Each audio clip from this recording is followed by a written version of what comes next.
હમ. નમસ્કાર દર્શક મિત્રો, ડે સ્પેશિયલ કાર્યક્રમમાં હું પીનલ આપ સૌનું સ્વાગત કરું છું. દર્શક મિત્રો, આજના સમયમાં કદાચ એવો કોઈ વ્યક્તિ નહીં હોય કે જે શેમ્પૂ, સાબુ, પરફ્યુમ અને એની સાથે જ જો ગૃહિણીની વાત કરવામાં આવે તો ક્યાંક એવું કહી શકાય કે સૌંદર્ય પેદાશો કે જેનો ઉપયોગ તેઓ ન કરતા હોય. આજના સમયમાં આ બહુ જ સામાન્ય બની ગયું છે. આ બધી જ વસ્તુઓની વગર આપણું જીવન હવે શક્ય નથી. સવારે ઉઠતાની સાથે ટૂથપેસ્ટથી લઈને આપણે શરૂ કરીએ તો ટૂથપેસ્ટ હોય, સોપ હોય કે પછી શેમ્પૂ હોય કે પછી મોઇશ્ચરાઇઝર ક્રીમ હોય કે પછી પરફ્યુમ હોય, સ્પ્રે હોય, આ બધી જ વસ્તુઓ એવી છે કે જે આપણે દિવસ દરમિયાન જેનો ઉપયોગ આપણે કરીએ છીએ ને કમ્પલસરી કરીએ છીએ, અને હવે કદાચ એના વગર આપણે નથી રહી શકતા.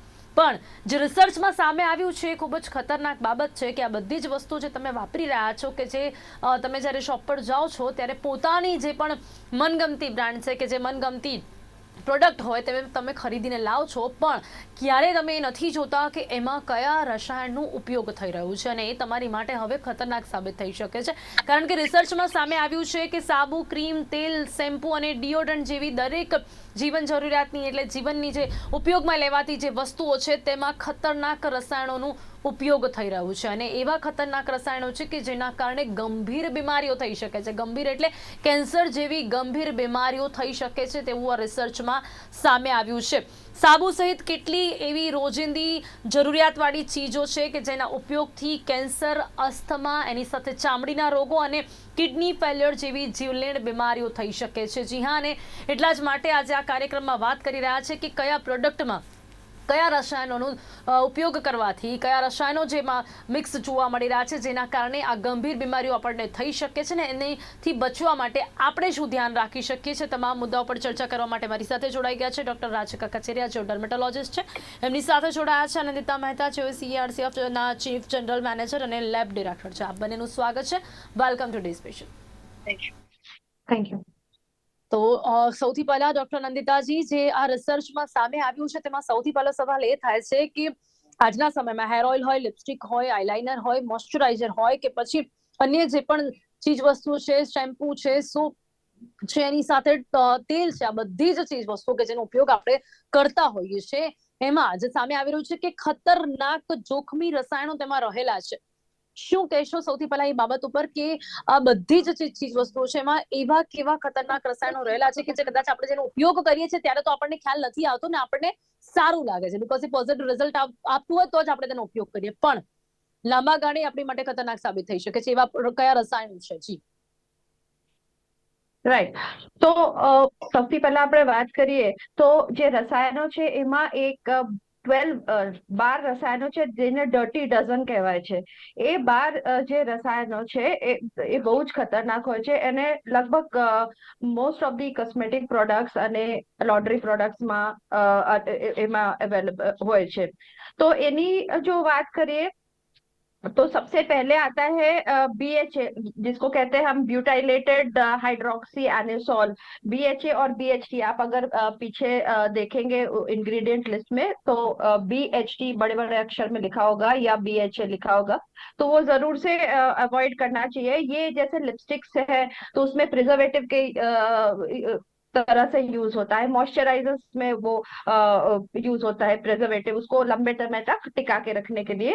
और इससे एलर्जिक रिएक्शंस हो सकती है, और अगर लॉन्ग टर्म इसकी एक्सपोजर हो तो उसके कारण लिवर में प्रॉब्लम हो सकती है, किडनी प्रॉब्लम्स हो सकती है, थायराइड इफेक्ट हो सकता है, थायराइड हार्मोन्स इससे इफेक्ट हो सकते हैं.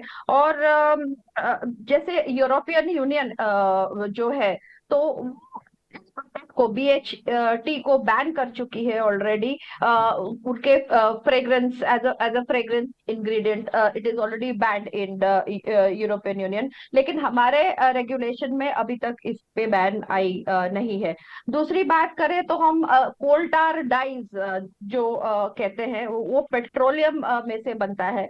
जैसे हम हेयर डाइज यूज करते हैं उसमें ये कोल टार डाइज जो PPD के नाम से जाना जाता है, पैराफिनिलिन डाइमाइन के नाम से जाना जाता है, तो वो बहुत ही एक खतरनाक है. जितनी कलर गाढ़ी होगी उतना ज्यादा अमाउंट ऑफ PPD उसमें होता है. और इससे सबसे पहले तो आंखों में तकलीफ हो सकती है, स्किन में प्रॉब्लम हो सकती है। इसलिए आप देखते होंगे कि ये जो डाई की पैकेट्स है उसमें एक कॉशन लिखा होता है कि आप उसको थोड़े से एरिया में यूज करके देखिए, अगर आपकी स्किन उससे रिएक्ट नहीं कर रही है तो ही आप आगे उसको यूज कीजिए। तो आप ये जो कॉशन ऑलरेडी मैन्युफैक्चरर्स लिखते हैं, इसीलिए लिखते हैं क्योंकि ये बहुत ही ज्यादा हार्मफुल है, एलर्जिक रिएक्शन हो सकती है, और ये इससे अगर लंबे टाइम के यूज आप करें तो कैंसर तक हो सकता है पीपीडी के कारण, जो हेयर डाइज वगैरह में होता है, हेयर कलर्स में होता है। फिर एक ये है डाई इथेनोलमाइन और डीईए, बड़े अक्षरों में डीईए लिखा होता है। वो एक फोबिंग एजेंट होता है, झाग बनती है उससे, और वो मॉइस्चराइजर्स सनस्क्रीन्स में भी होती है, सोप्स में तो ऑफकोर्स होती ही है, क्लेंजर्स जैसे क्लीनर्स जो होता है, फिर शैम्पूज वगैरह होता है, तो उसमें ये डीईए डाई इथेनोलमाइन वो लोग डालते हैं इसमें। और उससे एक एनिमल टेस्ट हुआ था, उसमें ये कार्सिनोजेनिक कैंसर कॉजिंग पाया गया है। और मॉडरेट स्किन इरिटेशन और आई इरिटेशन तो होता ही है इससे। और ये जो मैं बात कर रही हूँ ये सब बायो एक्यूमुलेट, मतलब हमारे शरीर में अब्जॉर्ब होता है स्किन के जरिए, इनहेलेशन के जरिए, और ये हमारे बॉडी में बायो अक्यूमुलेट होता है, जल्दी से ये निकलता नहीं है और बढ़ता जी जाता है। तो प्रोलॉन्ग यूज, जब लंबे टाइम तक हम यूज करते हैं तो ये सारी जो बीमारियां मैं बता रही हूँ ये लंबे टाइम हो सकता है। दूसरा एक है फॉर्मेल्डिहाइड। ये फॉर्मेल्डिहाइड, फॉर्मेलिन या मिथिलीन ग्लाइकॉल, ये सब हेयर्स जो स्मूथिंग करते हैं उस प्रोडक्ट्स में ये पाया जाता है। और ये जो है इसमें भी आई इरिटेशन, एस्थमा या वीजिंग, जैसे श्वास की प्रॉब्लम होती है, वीजिंग जिसे कहते हैं, हेडेक होना, या जी इवन सोर थ्रोट, नोशिया, ये जो फॉर्मेल्डिहाइड की मैं बात कर रही हूँ ये नॉर्मली इनहेलेशन, मतलब हम उसे थ्रू इनहेलेशन वो हमारे शरीर में जाता है, जैसे कि इवन जैसे पेंट में से भी ये निकलता है फॉर्मेल्डिहाइड। और अगर लंबे टाइम तक एक्सपोजर हो तो इससे काफी नुकसान होता है, स्किन के थ्रू भी ये जी जी जी बिल्कुल। ये पैरा फॉर्मल्डिहाइड की जिसकी आप बात कर रहे हैं, ये यूएस जैसे कई सारे देशों में इस केमिकल पर प्रतिबंध है, लेकिन हमारे हम्म, देश में प्रतिबंध नहीं है। इसे हम्म, और इसके बारे में और भी बात करेंगे, પણ હવે રાધિકાજી આપણે જો વાત કરવામાં આવે ખાસ કરીને જે ચામડીના રોગો અત્યારે જોવા મળી રહ્યા છે, અને એમાં ખાસ કરીને જે કોસ્મેટિક્સ જે આપણે વાપરતા હોઈએ છીએ એના કારણે આપણે કહી શકીએ છીએ કે એમાં પણ આ પેરા ફોર્મલ્ડિહાઇડ જેવા બીજા કયા કેમિકલ્સ હોઈ શકે છે કે જેના કારણે ચામડીના રોગો વધી રહ્યા છે। અને આપણે કોઈ પણ પ્રોડક્ટ જ્યારે વાપરીએ છીએ એમાં પણ ખાસ કરીને વાત જ્યારે સ્કિનની હોય ત્યારે પણ આપણે નથી જોતા કે આપણે બ્રાન્ડ ચોક્કસપણે અમુક લોકો એટલા તો સજાગ છે કે લોકો બ્રાન્ડેડ લે છે એટલે એમને પછી એવું થઈ જાય છે કે બ્રાન્ડેડ વસ્તુઓ લેવી એટલે એને પૈસા વધારે આપવું એટલે આપણે આપણી સ્કિનને સેફ રાખીએ છીએ। તો શું આ વાત સાચી છે, એવું માની શકાય છે? બિલકુલ આપની વાત સાચી છે અને અમુક ટાઈમ જ્યારે તમે કોઈ પણ પ્રોડક્ટ ખરીદો તો ઇટ ઇઝ વેરી ઇમ્પોર્ટન્ટ કે તમે જે ઇન્ગ્રેડિયન્ટ્સ છે એ વાંચો। સ્પેસિફિકલી અમુક ટાઈમ જે તમે પ્રોડક્ટ્સ લો છો ભલે બ્રાન્ડેડ હોય પણ સમટાઈમ્સ શું થાય છે કે એક્સપાયર્ડ પ્રોડક્ટ્સ ગ્રે માર્કેટમાં મળે છે અને એ એક્સપાયર્ડ પ્રોડક્ટ્સ ખૂબ જ ઓછું રેટમાં ટ્રેડર્સને મળી જાય છે અને ટ્રેડર્સ જે છે એ એમઆરપીમાં ઉપર વેચે છે તો ઓબ્વિયસલી એને જે પ્રોફિટ માર્જિન છે એ વધી જતું હોય છે અને એના માટે એને એ વેચવા પણ માંગે છે। તો as a buyer you have to be very smart અને તમારે શું કરવું જોઈએ, એક તો પેલા જે ઇન્ગ્રેડિયન્ટ્સ છે એ વાંચવું જોઈએ, સેકન્ડલી એની એક્સપાયરી ડેટ વાંચવી જોઈએ અને એક્સપાયરી ડેટ સાથે પણ તમને લાગતું હોય કે એને કોઈ પણ રીતે એને ચેન્જ કર્યું હોય કે એને સ્ક્રેચ કરીને બીજું ડેટ લખ્યું હોય કે એને કાઢવામાં આવ્યું છે તો આ પ્રોડક્ટ બિલકુલ ના લેવો, કારણ કે આ બધી વસ્તુઓ બહુ જ ઇમ્પોર્ટન્ટ હોય છે। સ્પેસિફિકલી જ્યારે કોઈ પણ કોસ્મેટિક પ્રોડક્ટમાં પેરાબેનનું મેન્શન હોય છે, એનો પેરાબેન ઇઝ સ્પેસિફિકલી એક ઇન્ગ્રેડિયન્ટ જે પ્રોડક્ટને લોંગેવિટી વધારે છે, ઇટ ઇઝ લાઈક એને કેમિકલ પ્યોર કેમિકલ છે એ અને પ્રોડક્ટમાં એક પ્રેઝર્વેટિવના સ્વરૂપે એ એક્ટ કરે છે, એ ખૂબ જ ખરાબ હોય છે અને ખૂબ નુકસાનદાયક પણ હોય છે. એ સ્કિન અને હેરને ઇનફેક્ટ શેમ્પૂઝમાં પણ એ મળે છે. એ બંનેમાં તકલીફ આપે છે. શેમ્પૂઝમાં ઇનફેક્ટ એક SLES કરીને પ્રોડક્ટ છે જે એકચ્યુઅલી બેન્ડ છે અબ્રોડમાં, પણ અનફોર્ચ્યુનેટલી ઇન ઇન્ડિયા એ હજી સુધી અવેલેબલ છે. ઇનફેક્ટ જે ઘરમાં લોકો બનાવે છે શેમ્પૂઝ, એ પણ અમુક ટાઈમ pH ટેસ્ટેડ હોતા નથી, જેનાથી વાળને ખૂબ જ નુકસાન આવે છે. અમુક મિનરલ ઓઇલ્સ પણ બહુ જ હાનિકારક હોય છે. ઇનફેક્ટ એના હિસાબે વાળ પણ વ્હાઇટ થતું હોય છે. સ્કિનના ઉપર પણ એક રેડનેસ, રેશિસ, ઇનફેક્ટ એક્ઝિમાસ થતું હોય છે, જે એક્ઝિમાસ એક દોઢ વર્ષ સુધી ચાલે છે. તો આ જે બધી વસ્તુઓ છે અનફોર્ચ્યુનેટલી એ એટલું હાનિ પહોંચાડે છે. આઈ નો ટુ લુક પ્રિટી, અને દરેક મહિલાનું તો એક સ્વપ્ન હોય છે જ કે બ્યુટીફુલ તમે લાગો અને લાગવું જ જોઈએ, પણ શું યુઝ કરો છો એ બહુ જ ઇમ્પોર્ટન્ટ છે. ફોર એક્ઝામ્પલ, ઇવન લિપસ્ટિકમાં અમુક લિપસ્ટિક્સ સારી ક્વોલિટીમાં નહીં તમે ખરીદો તો લિપસ્ટિકમાં લેડ હોય છે, જે એકદમ લિપના નજીક હોય છે, અને એ તમે ઇન્જેસ્ટ પણ કરો છો, એટલે તમે ખાઓ પણ છો, તો એના હિસાબે પણ બહુ જ હાનિ પહોંચે છે, કારણ કે એ ડાયરેક્ટલી તમારા સિસ્ટમમાં પહોંચે છે અને કિડની સુધી પહોંચે છે. કિડની એને બિલકુલ અબ્ઝોર્બ નથી કરી શકતી, કે એને એ બિલકુલ જે આપણું કિડની તમે કહો તો ગરમીના સ્વરૂપે આપણા શરીરમાં એક્ટ કરે છે, તો એને એ છાણી નથી શકતી, કે એને એક્યુમ્યુલેટ કરીને ઇટ કેનોટ પ્રોસેસ ઇટ, તો એ પણ બોડીમાં પછી કેન્સર થઈ શકે છે. અને ખૂબ જ એનું જે આડઅસર સેકન્ડલી છે ડાયાબિટીસ, થાઇરોઇડ, કારણ કે all these are hormonal related products, અને એ હોર્મોનને પણ તમને મેસ કરે છે, કારણ કે એ આખું બોડી સિસ્ટમને છંછેડે છે. તો ઇટ ઇઝ વેરી ઇમ્પોર્ટન્ટ કે જે તે પણ પ્રોડક્ટ તમે ખરીદો એ તમે સારી જગ્યામાંથી ખરીદો, નંબર 1. નંબર 2, નોન પ્રોડક્ટ ખરીદો, જે એકચ્યુઅલી પ્રોડક્ટ કંપની સારી કંપની હોય, કે તમને ખબર છે કે આ નોન અને રિપ્યુટેડ કંપની છે. થર્ડલી, તમે ઇન્ગ્રેડિયન્ટ્સ વાંચો. કઈ વસ્તુ તમને સમજણ નહીં પડે તો ડેફિનેટલી અત્યારે તો તમે ગૂગલ ઉપર જઈ જ શકો છો, તમે એના ઉપર વાંચો કે ખરેખર આ બરોબર છે કે કેમ. હવે એક બીજી વસ્તુ જે લોકો યુઝ કરે છે કે હર્બલના નામ ઉપર ઘણા પ્રોડક્ટ્સ વેચે છે, પણ 2-3 ઇન્ગ્રેડિયન્ટ્સ હર્બલ હોય છે, બાકી બધું કેમિકલ્સ હોય છે. તો ઇવન તમારે એ પણ કેરફુલી તમારે યુઝ કરવું જોઈએ. જી ચોક્કસ છે. અને આપણે વાત કરી હર્બલની, ચોક્કસપણે લોકોને એવું લાગે કે જો આપણે બધામાંથી છુટકારો મેળવવો હોય તો આપણે હર્બલ પ્રોડક્ટ યુઝ કરીએ, પણ એમાં પણ આપણે અવેર રહેવાની જરૂર છે. એમાં પણ તમારે એ વિચારવાની જરૂર છે કે ખરેખર હર્બલ છે કે નહીં, એના વિશેની ચકાસણી આપણે નથી કરતા, અને ઘણી વખત કરવા છતાં પણ આપણને ખબર નથી પડતી. હવે આનંદિતાજી, ટૂથપેસ્ટની વાત કરીએ. આપણા બધાની સવાર ટૂથપેસ્ટની સાથે થતી હોય છે. ટૂથપેસ્ટ અને હેર ઓઇલ આ બંને બધા જ લોકો ઉપયોગ કરતા હોય છે. એમાં પણ કેવા કેમિકલ્સ હોય છે કે જે અત્યારે નુકસાન પહોંચાડી રહ્યા છે. ટૂથપેસ્ટમાં પેરાબેન જેવા કેમિકલથી જાણવા મળી રહ્યું છે કે સ્તન કેન્સર વધી રહ્યું છે. આપણે ટૂથપેસ્ટની વાત કરીએ તો સૌથી પહેલા એમાં પેલું ફોમિંગ માટે એ લોકો SLS યુઝ કરતા હોય છે, સોડિયમ લોરેલ સલ્ફેટ જેને કહીએ છીએ, એન્ડ એને SLES બી કહેવાય છે. અને એ ડિટર્જન્ટમાં બી હોય છે, ટૂથપેસ્ટમાં બી હોય છે, બબલ ફોર્મ કરવા માટે, અને શેમ્પૂઝ વગેરેમાં પણ હોય છે. અને એનાથી ઘણી વખત કેન્સર બી હોઈ શકે છે. અને પેરાબેન્સની આપણે જો વાત કરીએ તો it is use as a પ્રેઝર્વેટિવ.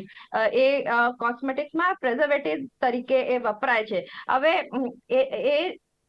જે પેરાબેન છે એ આપણે હોર્મોનલ જે સિસ્ટમ છે, એન્ડોક્રાઇન મિમિક કરે છે, એટલે એસ્ટ્રોજન મિમિકિંગ ઇફેક્ટ છે. એનાથી આપણા જે શરીરને જે હોર્મોનલ સિસ્ટમ છે એ સંતુલન બગડી જાય છે પેરાબેન્સ થી. અને જે રિપ્રોડક્ટિવ સિસ્ટમ ફિમેલ્સની જે કહેવાય એના ઉપર અસર થાય છે. સ્કિન ઇરિટેશન્સ થાય છે. અને કોઈ વખત એવું હોય છે કે લેબલ્સમાં પેરાબન્સ લિસ્ટેડ નથી હોતું. અને ફોર એક્ઝામ્પલ ઘણા ફ્રેગ્રન્ટ ઇન્ગ્રીડિયન્ટ્સ જે હોય છે ફોર ફ્રેગ્રન્સ, તો આપણી જે રૂલ્સ છે, રેગ્યુલેશન્સ છે, ફ્રેગ્રન્સ ને આપણે ટ્રેડ સિક્રેટ રાખવામાં આવે છે, એટલે જરૂરી નથી કે મેન્યુફેક્ચરર્સ એ ફ્રેગ્રન્સ નું નામ લિસ્ટમાં પણ લખે. એ લખવાની જોગવાઈ નથી રૂલ્સ પ્રમાણે. પણ આ જે ફ્રેગ્રન્સ આઇટમ્સ છે એ 3000 થી વધારે કેમિકલ્સ નું કોકટેલ હોય છે. અને આ જે પરફ્યુમ્સમાં કે કોલોન્સમાં કે ઇવન ઘણી બધી કોસ્મેટિક પ્રોડક્ટ્સમાં, ઇવન ટૂથપેસ્ટમાં આ જે ફ્રેગ્રન્સ ને પેરાબેન્સ એ જે હોય છે એ ઘણી વખત અનસેન્ટેડ જે લખેલું આવે છે કે ફ્રેગ્રન્સ ફ્રી, એમાં પણ એક માસ્કિંગ ઇન્ગ્રેડિયન્ટ એ લોકો નાખી દે છે, જેનાથી ફ્રેગ્રન્સ નથી આવતું પણ અંદર હોય છે ખરું. એટલે માસ્કિંગ એજન્ટ બી નાખતા હોય છે. એટલા માટે એક તો નંબર 1 કે આપણે જોગવાઈ એવી નથી કે ફ્રેગ્રન્સ તમે એ લોકો ડિક્લેર કરવી જ પડે, એટલે એ લોકો બેફામ નાખતા જ હોય છે. અને એમાં કઈ કોકટેલ 3000 કોકટેલ ટાઈપની કેમિકલ્સ આવે છે, એટલે એ કઈ કેમિકલ કોની જોડે શું અસર થાય છે, that also is a big problem. So એવી રીતે, અને આ જે બધી વસ્તુઓ છે, આ જે SLS ની આપણે વાત કરીએ કે પેરાબેન્સની અથવા તો આ ફ્રેગ્રન્ટ કમ્પાઉન્ડ્સની, એ બધી આપણા શરીરમાં ભેગી થઈ જાય છે. બાયો એક્યુમ્યુલેશન જેને કહીએ છીએ, એ સ્કિનના થ્રુ જાય છે, ઇન્હેલેશનના થ્રુ જાય છે, અથવા તો આપણે જેમ કે લિપસ્ટિકની વાત કરી તો એમાં જે હેવી મેટલ્સ છે, લેડ જેવી હેવી મેટલ્સ છે, એ આપણી હિમોપોએટિક સિસ્ટમ જેને કહીએ, જેમાંથી રેડ બ્લડ સેલ્સ બને છે આપણી બ્લડની, તો એ લેડ ની આડઅસર એક્ઝેક્ટલી હિમોપોએટિક સિસ્ટમ ઉપર પડે છે આપણા. એટલે એ બી લોંગ ટર્મ, અને આ બધી જે બોડીમાં અક્યુમ્યુલેટ થાય તો લોંગ ટર્મ ઇફેક્ટ એની બહુ ખરાબ હોય છે. આપણે ટૂથપેસ્ટની વાત કરીએ અથવા તો પરફ્યુમ્સની, ફ્રેગ્રન્સીસની અથવા તો લિપસ્ટિક્સની વાત કરીએ. એક બીજી પોલીઇથિલિન ગ્લાયકોલ કમ્પાઉન્ડ્સ કરીને આવે છે, અને એ બહુ બધી કોસ્મેટિક પ્રોડક્ટ્સમાં એ જોવામાં આવે છે એઝ અ થિકનર અથવા તો as a solvent softener, as a moisture carrier. અને આ બી જે ક્રીમ બેસ્ડ કોસ્મેટિક્સ હોય છે એમાં PEG પાછળ લખેલું આવે છે. તો એ these are also very harmful. અને જે આપણા દવાની ફાર્માસ્યુટિકલમાં આ લેક્સેટિવ એટલે રીતે, એટલે ઝાડા એઝ અ લેક્સેટિવ વપરાય છે, અને એ જ વસ્તુ કોસ્મેટિકમાં PEG વપરાતી હોય છે. પેટ્રોલિયમ જેલીની વાત કરી, બહુ જ કોમન છે. એમાં મિનરલ ઓઇલ આવે છે વિચ ઇઝ વેરી ટોક્સિક, અને એમાં પોલિસાયક્લિક એરોમેટિક હાઇડ્રોકાર્બન્સ એટલે જેને શોર્ટમાં PAH કહેવાય. તો એ પેટ્રોલિયમ જેલી હમણાં વિન્ટર્સ ગઈ એટલે બધા યુઝ કરે છે, એમાં મિનરલ ઓઇલ અને આ PAH આવે છે. અને this is also extended period of time જો આપણે યુઝ કરીએ તો સ્કિન ઇરિટેશન, એલર્જી જેવી પ્રોબ્લેમ થઈ શકે છે. તો સૌથી પહેલા કન્ઝ્યુમર્સને તો આ જે ડર્ટી ડઝનની મેં વાત કરી, આ જે 12 ડિફરન્ટ હાર્મફુલ કેમિકલ્સ, એ પાછળ લેબલ્સમાં જોઈ લેવું જોઈએ કે વધુ એ લોકોને થોડું પ્રયાસ કરીશું કે એ લોકો કઈ રીતે જોઈ શકે છે, શું લખેલું હોય તો એ લોકો એ પ્રોડક્ટ ન લેવી ને કેટલા માત્રામાં લેવી. પણ રાધિકાજી, હવે જયારે વાત સ્કિન ડિઝીઝની કરીએ ત્યારે સ્કિન પ્રોડક્ટ્સ જો હોય છે, જે આપણે વાત કરી કે આજના સમયમાં પહેલા તો પ્રાઇમર લોકો લગાવે છે, પ્રાઇમર પછી મેકઅપ હોય છે, લિપસ્ટિક હોય છે, હેર સ્ટ્રેટનિંગ ફાઉન્ડેશન હોય છે પ્રાઇમર પછી, પછી એ ઉપરાંત બી લોકો કોમ્પેક્ટ પાવડર, આ બધું જ એક સ્કિન ઉપર આપણે યુઝ કરતા જ હોઈએ છીએ. તો એમાં પણ કયા કયા કેમિકલ્સ યુઝ થઈ રહ્યા છે, અને આપણે એમાંથી કઈ રીતે બચી શકીએ છીએ, શું ધ્યાન રાખી શકીએ છીએ. કોઈ મેડિકલ પ્રોડક્ટ્સ તો એવી, કારણ કે ક્રીમ્સ વગેરેમાં તો સાંભળ્યું છે, પરંતુ જો વાત ફાઉન્ડેશનની હોય, પ્રાઇમર્સની હોય, કોમ્પેક્ટ પાવડરની હોય, તો એમાં પણ કોઈ સજેશન્સ છે?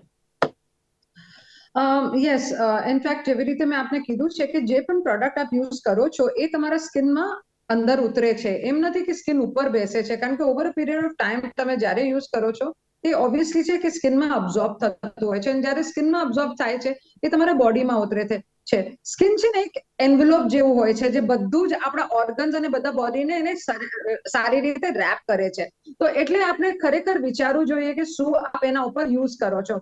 હવે પ્રોડક્ટ્સ ખરેખર અમુક ટાઈમ લોકો હર્બલના નામ ઉપર ઘણા બધા પ્રોડક્ટ્સ યુઝ કરે છે, ફર્સ્ટ એન્ડ ફોર્મલ હર્બલ શબ્દ જબ કોઈ પણ પ્રોડક્ટ લાઇનમાં હોય છે એમાં મોસ્ટલી ટ્રાય કરવું જોઈએ કે પાવડર બેઝ વધારે જરૂરી હોય છે. કારણ કે જ્યારે તમે અત્યારે પણ ઘણા બધા ઓનલાઈન તમે જો તો ઘણી બધી લેડીઝ જસ્ટ 2-3 પ્રોડક્ટ્સ મિક્સ કરીને એને પ્રોડક્ટ બનાવે છે. એ લોકો પાસે કોઈ લાયસન્સ હોતું નથી કે કોઈ પણ ગવર્મેન્ટનું એન્ડોર્સમેન્ટ હોતું નથી, છતાં એ લોકો એક માર્કઅપ સાથે વેચે છે. તો આ બધી વસ્તુઓ જે છે ખરેખર બોડીને હાનિ પહોંચાડી શકે છે. કારણ કે એ ઇન્ગ્રીડિયન્ટ્સ ક્યાંથી છે, શું છે એ ખબર નથી. એ પર્સન જે એને કરે છે ખરેખર આ એજ્યુકેટેડ છે આ લેવલ ઉપર કે આનું એક જે એ પ્રોડક્ટ મેકિંગનું એનું આઈડિયા છે કે જસ્ટ એને ઓનલાઈન ગૂગલ કરીને આખું એને રેસિપી સમજીને પછી બનાવીને એ વેચે છે. એટલે આ બધી વસ્તુ બહુ ઇમ્પોર્ટન્ટ છે. કારણ કે આ જ્યારે તમે તમારા બોડી ઉપર યુઝ કરો છો, અમુક ટાઈમ પૈસા કમાવા માટે જે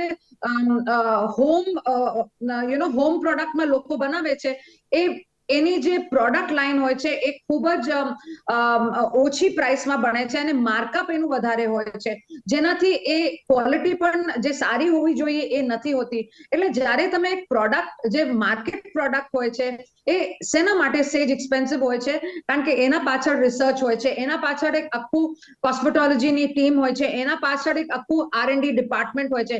એટલે ટ્રાય આપણે એક બહુ જ ઇમ્પોર્ટન્ટ છે કે આપણે મોટા કંપનીઝ જેમાં R&D કરેલું હોય, જેના ઉપર એક સાઈ સિક્કા છે, જે આપણને ખબર છે કે આ પ્રોડક્ટ આપણે લઈએ તો આ કંપની પાછળ ઊભી છે, આવા પ્રોડક્ટ્સમાં આપણે સ્પેશિયલી બોડીમાં અને ફેસ અને હેર નું પ્રોડક્ટ્સ લેવું જોઈએ, જેનાથી વી આર શ્યોર કે the company has got proper લાયસન્સીસ.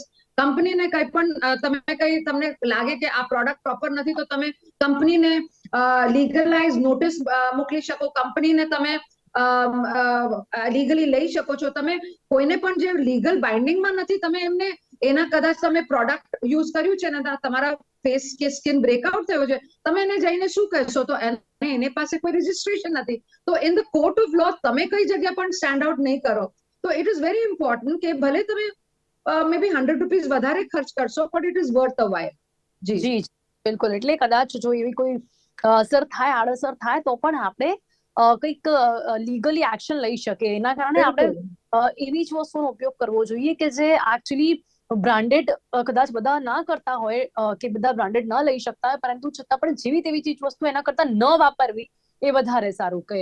નંદિતાજી, હવે અહીંયા એન્ડ અનધર થિંગ, અહીંયા એડ કરવા માંગીશ કે તમે જ્યારે ઓનલાઈન ખરીદી કરો છો ત્યારે you have to be very careful, કારણ કે ઓનલાઈન આજકાલ માર્કેટ પ્લેસ ઉપર બહુ જ ફ્રોડ્સ એવા થાય છે કે ઇવન એમેઝોન જેવી જે માર્કેટ પ્લેસ હોય છે ત્યાંથી બી duplicate products, counterfeit products, even in food products હોય અથવા તો કોસ્મેટિક્સમાં હોય, એ જ બહુ જ આ પ્રોબ્લેમ અત્યારે ચાલ્યું છે. અને કઈ રીતે પાછળ પોતે વાંચીને જોઈ શકે કે એ લોકો જે પણ લઈ રહ્યા છે, બીકોઝ આપણે બધાને એવું નથી કહી શકતા કે તમે બ્રાન્ડેડ જ વાપરો, પણ એ એમના પ્રમાણે જે વસ્તુઓ લઈ રહ્યા છે એ એમની માટે હાનિકારક છે કે નહીં, કઈ રીતે અહીંયા જોઈ શકાય છે. કારણ કે જે રીતે હેર ડાય છે એમાં પણ કંઈક ફિનાઇલિન ડાયમીન કરીને ફિનાઇલઇથિલિન ડાયમાઇન, પીપીડી કરીને આવે છે.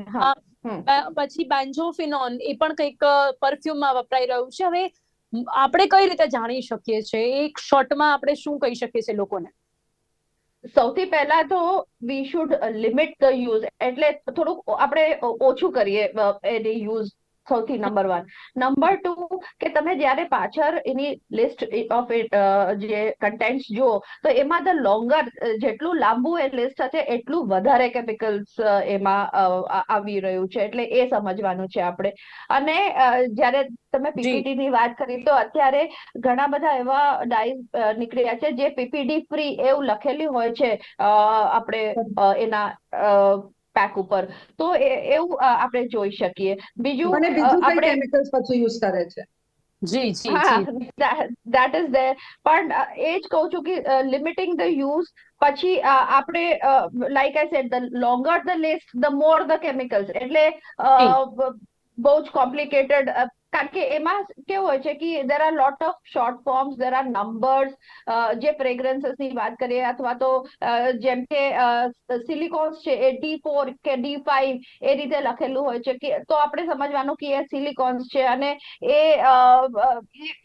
એ કમ્પાઉન્ડ બહુ જ હાનિકારક હોઈ શકે સિલિકોન્સ હોય તો એ રીતે જી એ સમય પાછું યા એટલે આપણે અમુક આ જે કેમિકલ્સ છે જેના વિશે આપણે કદાચ આગળ પણ ચર્ચા કરી અને એના જે પણ શોર્ટ ફોર્મ્સ આપે કદાચ પાછળ લખેલા હોય તો આપણે એ વાંચવું જોઈએ અને આપણને ન ખબર પડતી હોય તો આપણે ગૂગલ પણ કરી શકીએ છીએ, ત્યાં પણ આપણને જાણકારી મળી શકે છે. અને સૌથી મહત્વની વાત કે આપણે જેટલું થાય એટલું આ ઓછા પ્રોડક્ટ્સ યુઝ કરીએ છીએ. રિસર્ચમાં આવું સામે આવ્યું છે કે આ રીતની બીમારીઓ થઈ રહી છે તો આપણે એના વિશે અવેર રહેવાની જરૂર છે. સમય અહીંયા સમાપ્ત થાય છે. નંદિતાજી, રાધિકાજી, આ બંને મારી સાથે ચર્ચામાં જોડાયા તે બદલ આપનો ધન્યવાદ.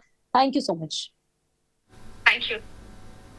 તો હવે આ બધી ચીજ વસ્તુઓનો ઉપયોગ કરતા સાવધાન રહેજો અને જે તે વસ્તુ આવી ઉપયોગ કરી રહ્યા છો પછી તમારી કોઈ પણ એવી પ્રોડક્ટ્સ હોય, ટૂથપેસ્ટ હોય, શેમ્પૂ હોય કે પછી સાબુ હોય કે તેલ હોય, આ બધી જ વસ્તુ તમે કઈ વાપરી રહ્યા છો, એમાં કયા ઇન્ગ્રીડિયન્ટ્સ છે તેના વિશે ધ્યાન રાખો અને સાથે જ વધારે આ પ્રકારની જે વસ્તુઓ છે, આવા જે કેમિકલ પ્રોડક્ટ્સ છે તેનો ઉપયોગ ટાળો અને બીમારીથી બચો.